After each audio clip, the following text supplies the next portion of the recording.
देवियों, सज्जनों और नौजवान मित्रों, आज श्रीनगर में इंटरफेथ कैलाश का आयोजन इस बात का प्रमाण है कि पूरे दुनिया में भारतवर्ष एक ऐसी प्राचीन सभ्यता है जिसने युगों युगों से मानवता को ज्ञान, विवेक और कोएग्जिस्टेंस और अस्तित्व का मार्ग दिखाने का काम किया है। ये वह भूमि है जहाँ हर धर्म को आश्रय मिला, हर विश्वास को विकसित होने का पर्याप्त अवसर मिला और जहाँ मनुष्य को शांति तथा सद्भाव के साथ जीने की शिक्षा भी दी गई। मेरा मानना है कि भारत की पहचान सभी धर्मों के प्रति सम्मान में ही निहित है।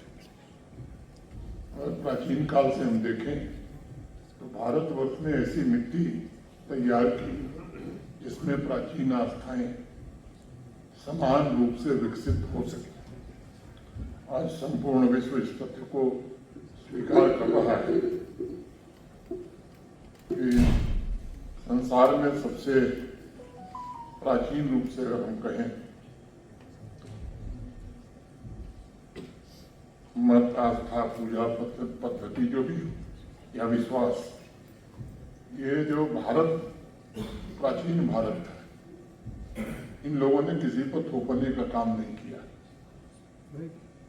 और जिसे अनेक नाम दिए जाते हैं। डॉक्टर करण सिंह जी ने कहा हिंदू धर्म, बहुत लोग सनातन धर्म भी कहते हैं। तो इन लोगों ने सबको स्वीकार किया, अपनाया और सभी के विकास को प्रोत्साहित भी किया। और अनेक धर्मों के यहाँ आगमन के पूर्व हमारे यहाँ धर्म के बारे में जो बात कही गई, धारयति इति धर्म, माने धर्म का अर्थ है जो धारण करने योग्य है। जो धारण करने योग्य नहीं है उसे धर्म कहा नहीं जा सकता। ऋग्वेद में तो हमारे यहाँ कहा गया कि यच्चिदति सत्वताम असिंद्र साधारणस्तम, हे ईश्वर, क्योंकि तुम सभी जनों के स्वामी हो इसलिए हम तुम्हारा आह्वान करते हैं। और अभी करण सिंह जी ने जो कहा उसको मैं दोहराना चाहूंगा और आगे वहीं कहा जा रहा है, एकम सद विप्रा बहुधा वदन, माने सत्य एक ही है लेकिन विद्वान उसे अपने अपने ढंग से बताने का काम करते हैं। 5000 वर्ष पूर्व अथर्ववेद में ये बात कही गई कि जन्म विप्रति बहुधा विवाचसम नाना धर्माण पृथ्वी यथोकसम। यह पृथ्वी जिस पर विभिन्न विश्वास और चेतना के लोग एक शांतियुक्त घर के समान रहते हैं, हम सभी को सुख दें।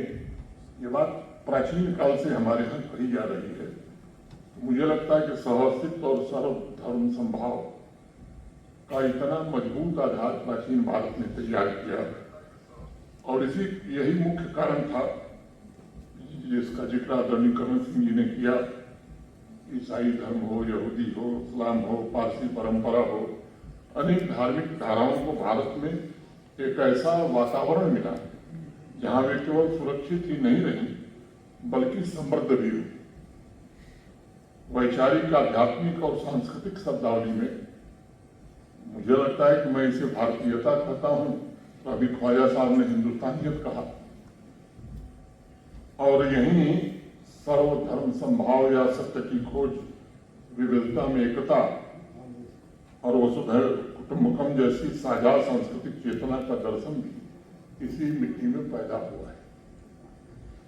जो हमारे प्राचीन ग्रंथ हैं, वेद और उपनिषद, ये 5000 वर्षों से भी अधिक पुरानी ज्ञान परंपरा के प्रतीक हैं और इन सभी ग्रंथों में बराबर सामंजस्यपूर्ण जीवन का संदेश ही दिया गया है। मानवता को यह शिक्षा दी गई है कि विभिन्न आस्थाओं के लोग एक दूसरे के विश्वासों का सम्मान करते हुए एक साथ रहें। हम मनुष्यों में न कोई बड़ा है और न ही कोई छोटा है। हम सब आपस में भाई भाई हैं और मिलकर सौभाग्य की ओर हम आगे बढ़ते रहें, ये बात हमारे पूर्वजों ने इसी देश में कही। और उसी तरह आगे भी कहा गया, एकैव मानुषी जाति, यानी पूरी मनुष्य जाति जो है वो मूल रूप से एक ही है। मैं मानता हूं कि यह दर्शन भारतीय चिंतन की मुख्य आधारशिला है। हजारों वर्ष पूर्व हमारे ऋषियों ने ये उद्घोष किया था कि सत्य किसी एक मार्ग, एक ग्रंथ या एक विचारधारा तक सीमित नहीं किया जा सकता। सत्य अनंत है और उसकी ओर जाने वाले मार्ग भी अनेक हैं। इसलिए भारत ने कभी भी विविधता को विभाजन नहीं बल्कि एक वरदान के रूप में देखा है। उसकी छवि भारत के मुकुटमणि जम्मू कश्मीर में भी साफ तौर पर लंबे समय से दिखाई पड़ती है, जहाँ सदियों से सौहार्द और सहअस्तित्व की यह भावना जीवन का मुख्य हिस्सा रही है। सामान्य तौर पर, या मैं कहूँ कि जन सामान्य की भाषा में कश्मीरियत शब्द का इस्तेमाल बहुत होता है। उसकी चर्चा मेरे पूर्व के वक्ताओं ने भी की। लेकिन अगर वास्तव में आप देखें तो भारतीयता, कश्मीरियत या हिंदुस्तानियत, तीनों को मुझे लगता है अगर विचार करेंगे तीनों एक ही तरह के शब्द हैं या एक ही शब्द हैं।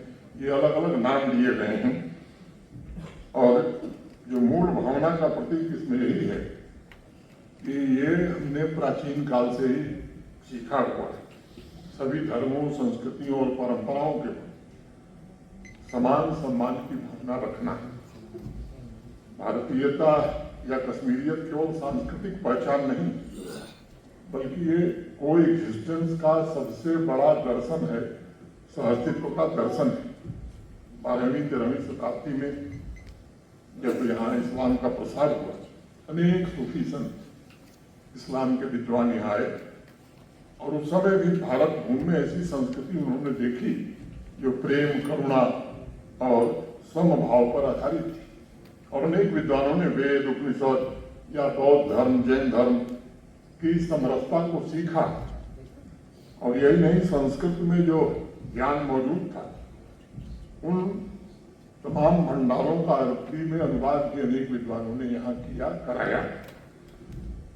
और तभी तो हमारे पूर्वजों की प्रार्थना यही है कि सर्वे भवन्तु सुखिनः सर्वे सन्तु निरामयाः, अर्थात सभी सुखी रहें, सभी निरोगी रहें। ये प्रार्थना मुझे लगता है कि और किसी दूसरे देश में किसी ने सुनी नहीं हो। एक धर्म, एक मजहब के लिए नहीं, पूरी मानवता के लिए। यह संपूर्ण मानवता के कल्याण की कामना है और मैं मानता हूँ यही भारत की असली पहचान है। और श्रीमद् भागवत गीता में तो यहाँ तक कहा कि हे यथा मां प्रपद्यन्येतांस्थैव मजाम्यहम् मम मत्मान वर्तन्ते पार्थ सर्वशः।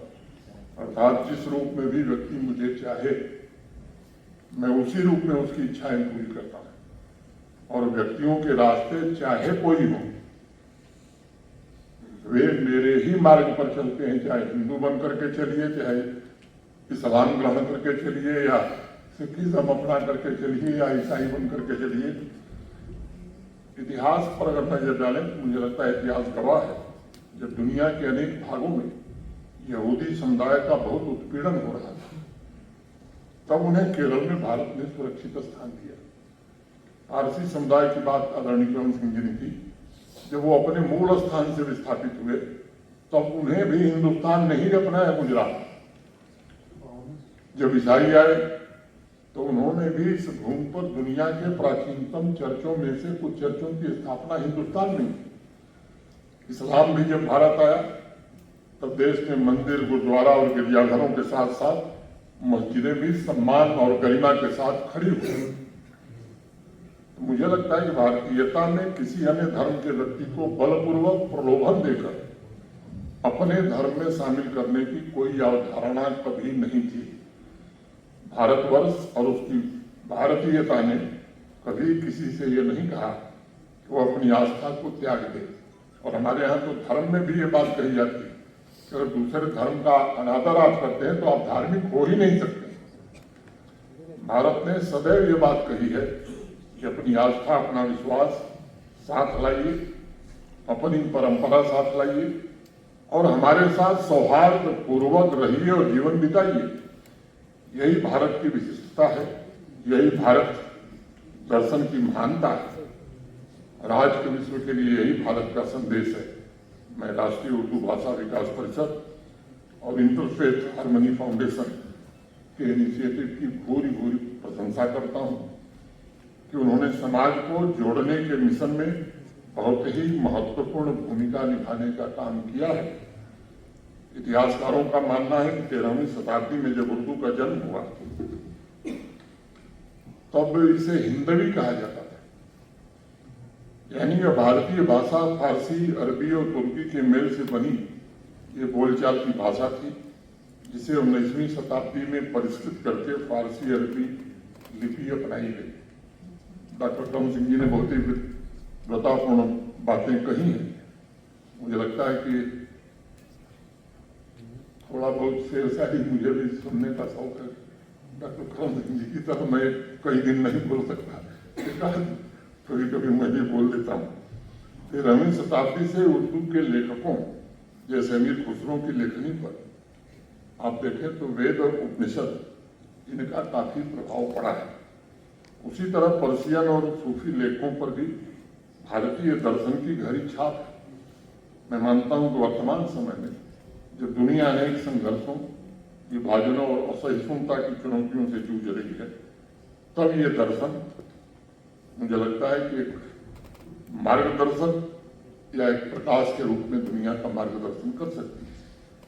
जो हमारा दर्शन कहता है कि एक दूसरे की आस्था का सम्मान करो तथा मित्रता, धर्म और समानता ये सभी के बीच स्थापित है। हमारी सभ्यता में ऐसे अनेक उदाहरण हैं जो इस भावना को जीवंत रूप से प्रदर्शित भी करते हैं।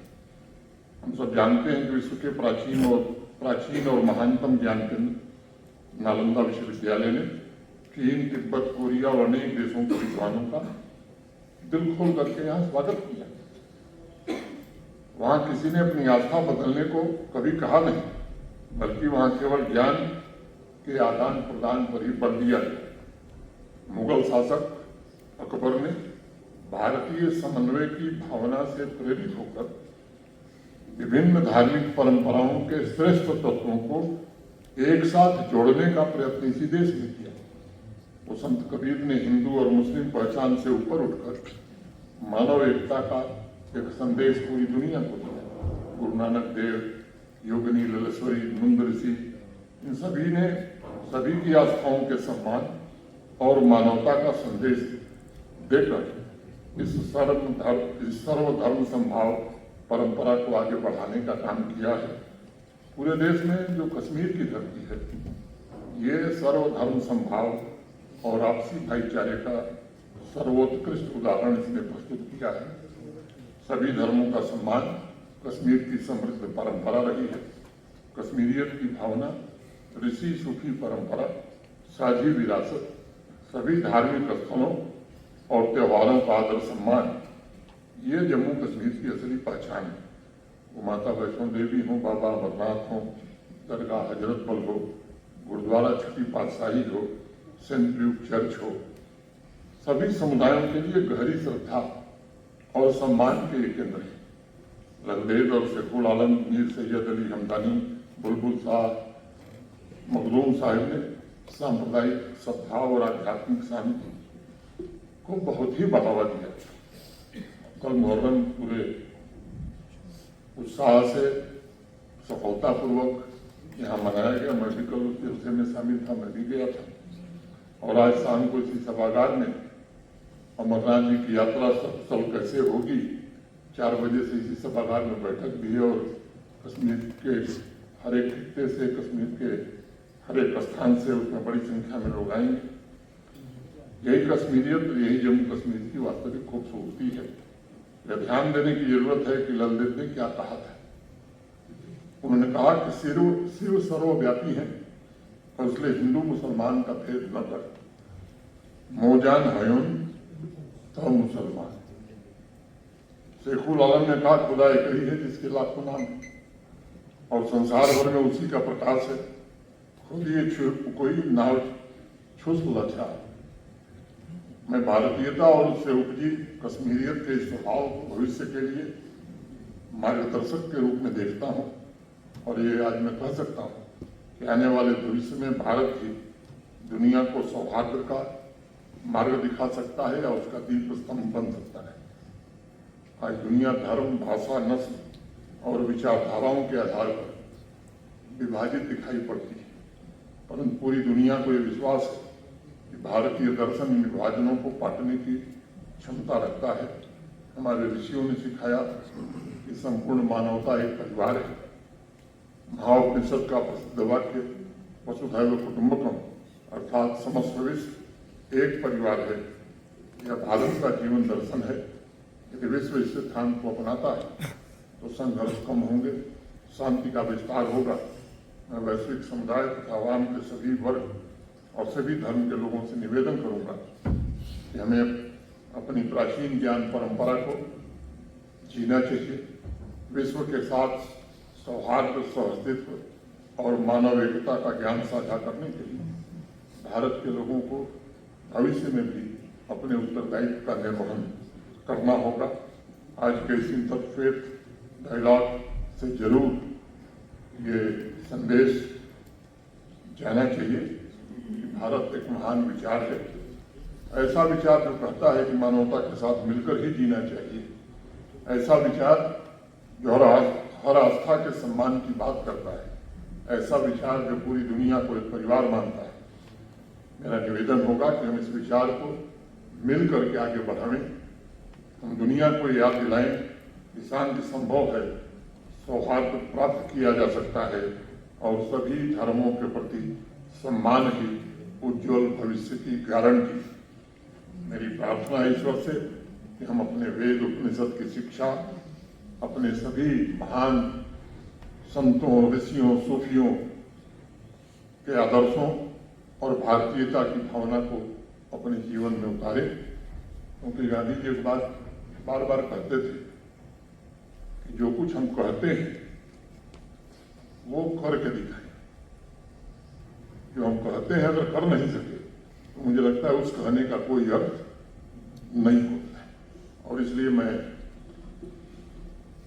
ये चाहूंगा कि आज के इस सभागार से आगे भी आप सब चर्चा करने वाले हैं। डॉक्टर करण सिंह जी ने जो बात कही, ये संदेश पूरे जम्मू कश्मीर में जाए कि नहीं, हम सब मिलकर एक साथ ही जम्मू कश्मीर को और भारत को आगे बढ़ा सकते हैं। जो लक्ष्य आज देश के आम आदमी के मन में बैठ गया है विकसित भारत का, वो लक्ष्य तभी पूरा होगा जब हम एक दूसरे का आदर करेंगे, एक साथ मिल करके लक्ष्य की ओर आगे बढ़ेंगे। और अल्लामा इकबाल की दो चार पंक्तियां कह दूं, खत्म करूं। गैरियत के पर्दे एक बार फिर उठा दे, गैरियत के पर्दे एक बार फिर उठा दे, बिछड़ों को फिर मिला दे, निकसे दूरी मिटा दे। सुनी पड़ी है मुद्दत से दिल की बस्ती, सुनी पड़ी है मुद्दत से दिल की बस्ती, आयिक नया शिवालय इस देश में बना दे, आयिक नया शिवालय इस देश में बना दे।